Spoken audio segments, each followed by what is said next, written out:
Welcome back guys. Last video में हमने देखा था स्ट्रिंग क्या होती है। आज की वीडियो में हम देखेंगे ऑपरेटर्स बेसिकली किसी भी सिंबल या कीवर्ड्स जो हमें कंपाइलर में स्पेसिफिक ऑपरेशन के लिए इस्तेमाल होते हैं, जैसे कि मैथमेटिकल, लॉजिकल और रिलेशनल ऑपरेशंस के लिए ये यूज़ होते हैं। उसके बाद इनकी डिफरेंट टाइप्स होती हैं। सबसे पहले आते हैं यूनरी ऑपरेटर्स, उसके बाद आते हैं बाइनरी ऑपरेटर्स, फिर असाइनमेंट ऑपरेटर्स, कंपैरिजन ऑपरेटर्स, उसके बाद फिर लॉजिकल ऑपरेटर्स, बिटवाइज ऑपरेटर्स। इनको हम वन बाय वन देखेंगे। इस वीडियो में हम सिर्फ यूनरी ऑपरेटर्स और बाइनरी ऑपरेटर्स को देखेंगे। नेक्स्ट वीडियोस में हम बाकी ऑपरेटर्स को देखेंगे। यूनरी ऑपरेटर्स वो ऑपरेटर्स होते हैं जो कि एक सिंगल ऑपरेंड पर इस्तेमाल ऑपरेट करते हैं। यहाँ ऑपरेंड से क्या मुराद है? ऑपरेंड से मुराद है कितने वेरिएबल्स हैं या मेन एक वेरिएबल पर यूज़ होते हैं। फॉर एग्जांपल अगर हमारे पास है इंट ए, उसकी वैल्यू इंक्रीमेंट या डिक्रीमेंट करने के लिए इंक्रीमेंट का मतलब होता है एक नंबर ऐड कर देना और डिक्रीमेंट का मतलब होता है एक नंबर डिक्रीज़ कर देना, या फिर किसी भी वैल्यू का साइन चेंज करने के लिए हमारे पास ये ऑपरेटर्स होते हैं। उसके बाद इसके ऑपरेटर्स जो होते हैं वो होता है plus is use for incrementing the value. अगर हमारे पास ए की वैल्यू 10, ए की वैल्यू 9 है, तो अगर हम ए प्लस लिखेंगे तो ए की वैल्यू 10 हो जाएगी। उसके बाद प्लस ए लिखेंगे तो एरर नहीं आएगा, लेकिन ए प्लस और प्लस ए इनकी स्टेटमेंट के डिफरेंट मीनिंग्स है। उसी तरह अगर हम माइनस माइनस यूज़ करें या माइनस ए, तो हमारे पास 8 वैल्यू होगी, लेकिन इन दोनों में एक डिफरेंस होता है। उसके बाद हमारे पास आते हैं बाइनरी ऑपरेटर्स हमारे दो या दो से ज़्यादा ऑपरेंड के लिए यूज़ होते हैं। जब हमने दो नंबर्स को ऐड करना हो, उनको मल्टीपल करना हो, उनको माइनस करना हो, डिवाइड करना हो, उनका रिमाइंडर फाइंड करना हो, तो हमारे पास बाइनरी ऑपरेटर हम यूज़ करते हैं। यही चीज़ है। अब हम कंपाइलर पर करके देखते हैं। मैंने ऑलरेडी अपना बेसिक स्ट्रक्चर लिख दिया है। यहाँ पर मैं लिख देता हूँ int a is equal to 9 line को एंड कर दे। उसके बाद आउटपुट में लिखता हूँ सी आउट ए प्लस और लाइन को एंड कर देता हूँ। उसके बाद लिखता हूँ सी आउट ए प्लस। यहाँ पर एक और लेस देन वाला ऑपरेटर लगाना पड़ेगा। उसके बाद लाइन को एंड कर देता हूँ। उसके बाद फिर लिखता हूँ सी आउट प्लस ऑपरेटर्स लगाना भूल गया, प्लस ए और लाइन को एंड कर देता हूँ। अगर मैं यहाँ पर इनकी आउटपुट देखूँ तो हमें आउटपुट में कुछ इस तरह मिलेगा।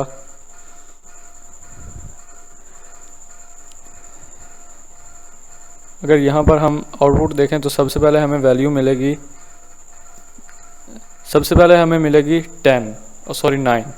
9 क्यों मिली है? इसमें वैल्यू तो ए प्लस का मतलब है इंक्रीमेंट हो चुकी है, लेकिन वैल्यू कौन सी रहेगी? 9 वाली। उसके बाद इसमें कौन सी वैल्यू आ गई है? 10। अब नेक्स्ट में स्टोर हो जाएगी 10, लेकिन एक इंक्रीमेंट हो जाएगा। ए की ओरिजिनल वैल्यू 11 होगी, लेकिन ए प्लस होने की वजह से हमें 10 आउटपुट में मिलेगी। उसके बाद ए की वैल्यू 11 है, 11 का प्लस ए इंक्रीमेंट होगा, ए में वैल्यू भी 12 स्टोर होगी और आउटपुट में भी हमें 12 मिलेगी। इस तरह पहले 9, 10 और इसके बाद यहाँ 12 मिलेगा हमें। ये चीज़ आप देख सकते हैं। सबसे पहले हमें 9 मिला है, उसके बाद 10 और फिर 12। इसी तरह अगर हम इन चीज़ों को कमेंट आउट कर दें, ये ख़त्म कर दें, उसके बाद आउटपुट में देखें सी आउट ए माइनस और लाइन को एंड कर देते हैं। उसके बाद सी आउट ए माइनस और लाइन को एंड कर देते हैं उसके बाद सी आउट माइनस ए। तो इस केस में सबसे पहले ए में वैल्यू स्टोर होगी। ए में वैल्यू है 9, उसका डिक्रीमेंट होगा, ए की वैल्यू 8 बन जाएगी, लेकिन आउटपुट में हमें मिलेगी 9 क्योंकि ए माइनस यूज़ किया है। उसके बाद यहाँ पर ए की वैल्यू 8 है, लेकिन आउटपुट में हमें डिक्रीमेंट होगी तो 7 हो जाएगी, लेकिन आउटपुट में हमें 8 मिलेगी। सबसे पहले 9 मिलेगी, उसके बाद 8 मिलेगी, उसके बाद यहाँ पर वैल्यू 7 बन जाएगी। जब ए माइनस माइनस होगा तो वैल्यू 7 बन जाएगी, और जब 7 का डिक्रीमेंट होगा तो हमें 6 मिलेगी। सबसे पहले 9 मिलेगी, उसके बाद यहाँ पर 8 और फिर हमें 6 वैल्यू मिलेगी। ये अगर हम आउटपुट देखें तो हमें आउटपुट इसकी कुछ इस तरह मिलेगी। सॉरी, इस चीज़ को मैं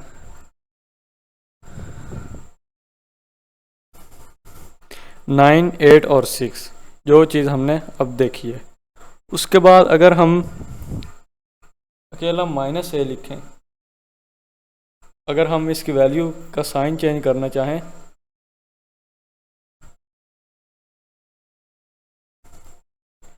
तो हमें आउटपुट में सबसे पहले 9, 8 और -7 मिलेगा, क्योंकि हमने उसका साइन चेंज किया। सबसे पहले अगर हमने डिक्रीमेंट किया है तो वैल्यू उसकी 8 बनी है, लेकिन आउटपुट में हमें 9 मिलेगी। उसके बाद 8 का डिक्रीमेंट हुआ है तो वैल्यू 7 हो जाएगी, लेकिन आउटपुट में हमें 8 ही मिलेगी। उसके बाद 7 का साइन चेंज किया है तो हमें -7 मिलेगी। इस चीज़ के लिए यूज़ होते हैं हमारे पास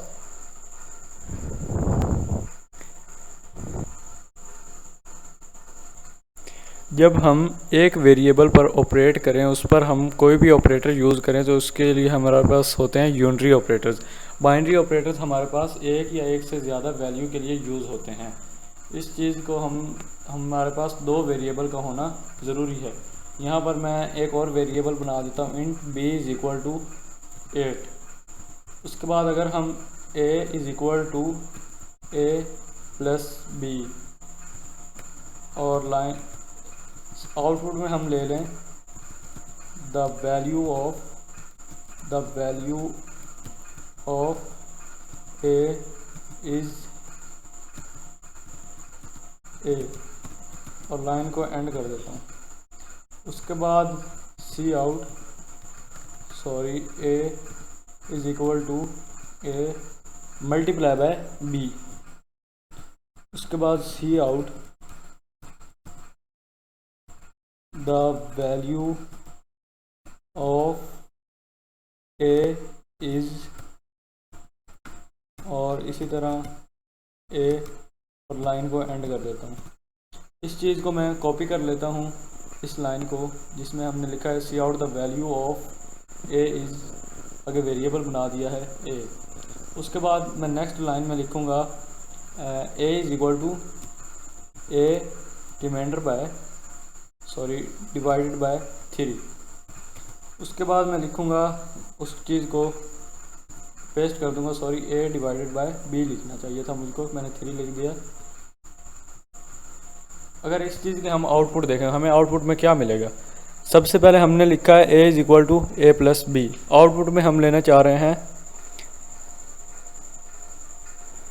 आउटपुट में मैं इसको थोड़ा सा जूम कर देता हूँ, a + b।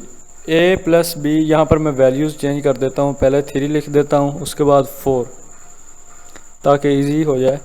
a + b हमें 7 वैल्यू मिलेगी। सबसे पहले हम सोच रहे होंगे आउटपुट में हमें 7 वैल्यू मिलेगी। उसके बाद a × b, a = a × b। आप लोग सोच रहे होंगे हमें 3 × 4 12 वैल्यू मिलेगी। उसके बाद 3 डिवाइडेड बाय 4, ऑब्वियस सी बात है हमें यहाँ पर 0 वैल्यू मिलेगी। आप लोग सोच रहे हैं कि हमें इस तरह वैल्यू मिलेगी, लेकिन ऐसा बिल्कुल भी नहीं है। सबसे पहले a + b 3 + 4 = 7। a में हमें वैल्यू मिलेगी 7, a की वैल्यू अपडेट हो गई है। उसके बाद a = a, ये जो नेक्स्ट लाइन में है ये वाला a, ये हमारे पास 7 है। 7 × 4 28 होता है। 28 हमें यहाँ आउटपुट में मिलेगा। उसके बाद 28 डिवाइडेड बाय अपडेटेड वैल्यू है। हमने अपनी वेरी फर्स्ट वीडियो में देखा था कि हमें C++ अपडेटेड वैल्यू देता है। उसके बाद 28 डिवाइडेड बाय 4 7 आउटपुट में मिलेगा। तो हमें यहाँ आउटपुट में सबसे पहले वैल्यू मिलनी चाहिए 7, उसके बाद 7 × 4 28, उसके बाद 28 डिवाइडेड बाय 4 7। तो इस चीज़ को हम आउटपुट में देखते हैं 7, 28 और 7 हमें बिल्कुल करेक्ट आउटपुट मिली है। उसके बाद अगर हमने किसी चीज़ का रिमाइंडर फाइंड करना हो तो इस चीज़ के लिए हम यूज़ करते हैं, इस चीज़ को मैं कमेंट आउट कर देता हूँ, कमेंट आउट यहाँ से होगा। उसके बाद अगर हमने किसी चीज़ का रिमाइंडर फाइंड करना हो उसके लिए रिमाइंडर वाला ऑपरेटर यूज़ करेंगे। इस चीज़ के लिए a is equal to a reminder by b।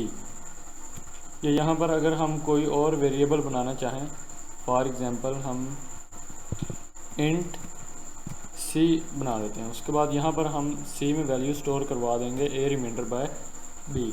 इसका मतलब है 3 डिवाइडेड बाय 4 इसका जो रिमाइंडर आता है वो हमने कैलकुलेट करना है। ये 3 नोमिनेटर लेस देन है डिनोमिनेटर से। इस चीज़ को C++ में अगर the value of nominator is less than the value of denominator, अगर वैल्यू ऑफ नोमिनेटर डिनोमिनेटर की वैल्यू से कम होती है तो हमें आउटपुट में जो रिमाइंडर मिलेगा वो मिलेगा नोमिनेटर वैल्यू जो कि लेस देन होगी। यहाँ पर अगर हम इसकी आउटपुट देखना चाहें, सी आउट यहाँ पर मैं लिख देता हूँ, सी आउट सी लिख देता हूँ सी और लाइन को एंड कर देता हूँ। और इसकी वैल्यू अब हमें मिलनी चाहिए 3 वैल्यू मिलनी चाहिए, क्योंकि 3 नोमिनेटर है लेस देन है 4 के, तो हमें 3 वैल्यू मिलनी चाहिए। ये देख सकते हैं हमें वैल्यू 3 मिली है। अगर यहाँ पर मैं एक वैल्यू चेंज कर दूँ, फॉर एग्ज़ाम्पल मैं 6 कर दूँ, फिर जो इसका रिमाइंडर होगा वही आउटपुट में मिलेगा। इसका रिमाइंडर 2 होता है तो वही हमें आउटपुट में मिलेगा। ये बाइनरी ऑपरेटर ये देख सकते हैं हमारे पास 2 आउटपुट में मिला है। बाइनरी ऑपरेटर कब यूज़ होते हैं? जब हमने किसी भी नंबर्स, कितने भी वेरियस नंबर को हमने ऐड करना हो। उसके बाद अगर हमने किसी भी एरिया फाइंड करना हो तो उसके लिए हमारे पास बाइनरी ऑपरेटर यूज़ होते हैं। आपने क्यूब का एरिया फाइंड करना है, उसके बाद स्क्वायर का एरिया फाइंड करना है, ट्राइंगल का एरिया फाइंड करना है, किस तरह उनके फार्मूलाज होते हैं, वो चीज़ हमारे पास बाइनरी ऑपरेटर्स में होती है। इस चीज़ की आपने प्रैक्टिस करनी है। और 5 सब्जेक्ट्स हैं आपके, उनके आपने मार्क्स लिखने हैं 0 से 50 के दरमियान। उनका आपने सम फाइंड करना है, टोटल उनका सम कितना है, उसके बाद उनकी एवरेज कितनी निकलती है वो आपने फाइंड करनी है। तो ये आपका होम टास्क है। अगर आपसे ये क्वेश्चन हो जाएं तो आप यस लिख दें, अगर ना हो तो आप कमेंट में बता दें, मैं नेक्स्ट वीडियो में ये क्वेश्चन आपको सॉल्व करके दूंगा। तो आज के लिए इतना ही। अगर वीडियो अच्छी लगी हो तो चैनल को सब्सक्राइब और वीडियो को लाइक कर दें। और अगर किसी भी चीज़ में कोई कन्फ्यूजन हो, कोई भी चीज़ आपको समझ नहीं आ रही तो मैं नेक्स्ट वीडियोस और थोड़ी और मज़ीद अच्छी बनाऊंगा। Thanks for watching.